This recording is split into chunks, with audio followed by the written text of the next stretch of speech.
like they had to stop on the next drive, extends the drive. Now, fourth quarter, Arthur Smith in the bag. The OC dials up a toss to one of his favorite players, Jonnu Smith. The toss from Rodgers. That's 4 consecutive touchdowns.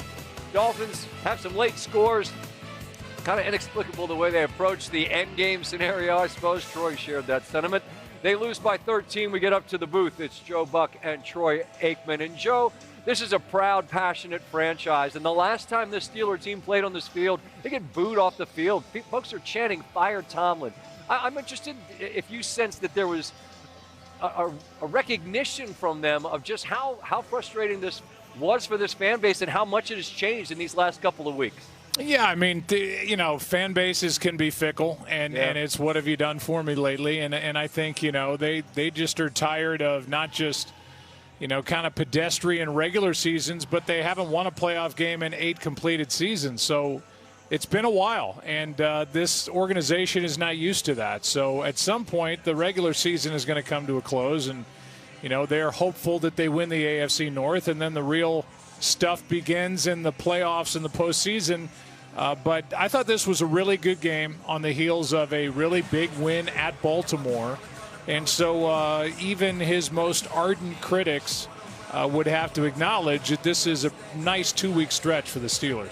Without question, and they are the leaders of the AFC North. And Troy, on Countdown, we talked about Rodgers, and you mentioned his confidence late in the broadcast. Clearly he's got it.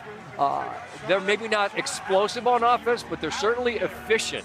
How dangerous could Pittsburgh be if the defense is just fractionally better and Rodgers starts cooking with some confidence? Well, I think they could be real dangerous, and I do. I said it during the broadcast there towards the end. I saw a quarterback today that just had body language and looked different than what I've seen all season long. Big win last week, and as he told us, I think bringing in Adam Thielen and Marquez Valdez-Scantling, I think that kind of stabilized things for him at the wide receiver position, even though, they haven't really been all that active, but it gives him confidence.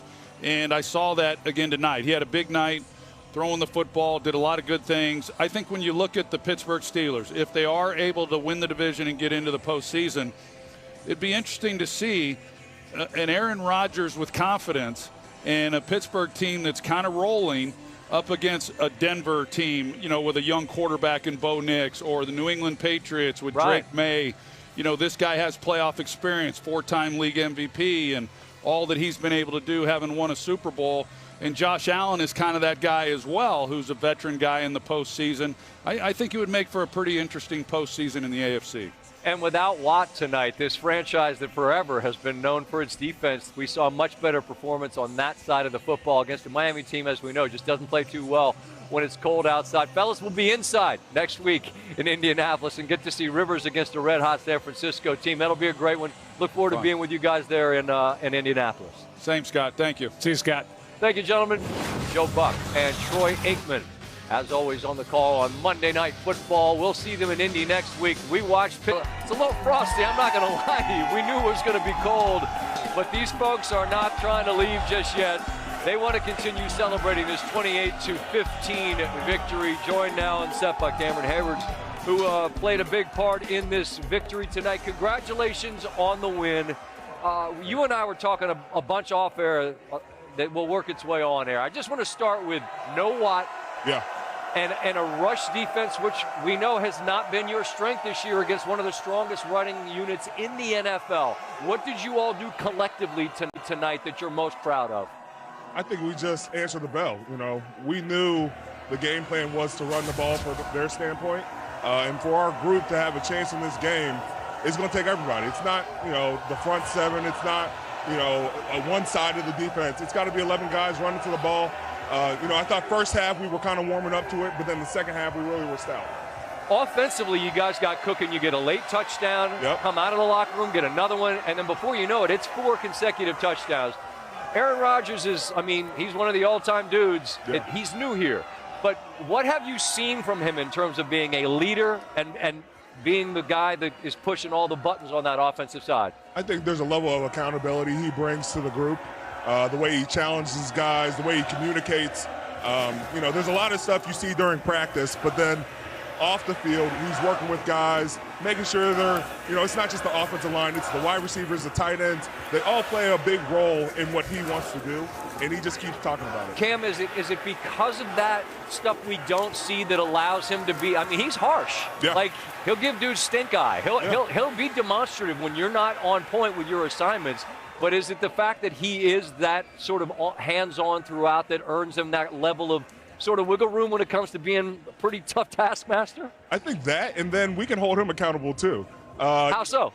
Well, we let him know when he's playing like crap too. So, Good. I think we all know we all have to play at a different level to win games in this league. And it starts with myself, it starts with Aaron, it starts with TJ. You go down the list. We all have to be accountable. We're not running from that, and we have a mature group that really talks about that.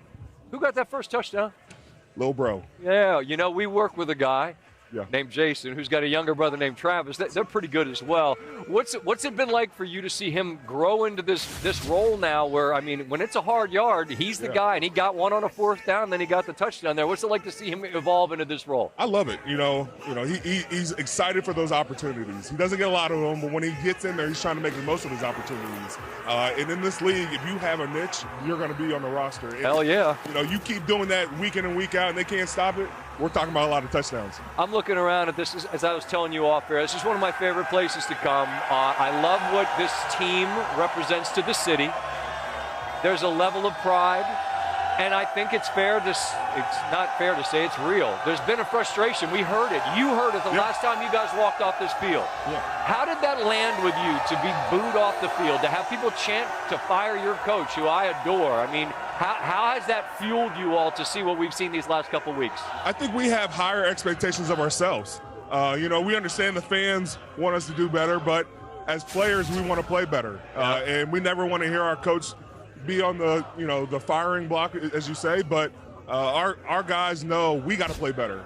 We take the accountability knowing that we can keep our coach here. RC played for him, and he's explained to me that Mike Tomlin's the most consistent man he's ever been around. Like, he doesn't waver. That message isn't theatrics. That's who he is, 24/7, 365. Mm-hmm. What did you see out of him after the Buffalo game in terms of message and leadership that has helped also fuel this sort of momentum that you all have?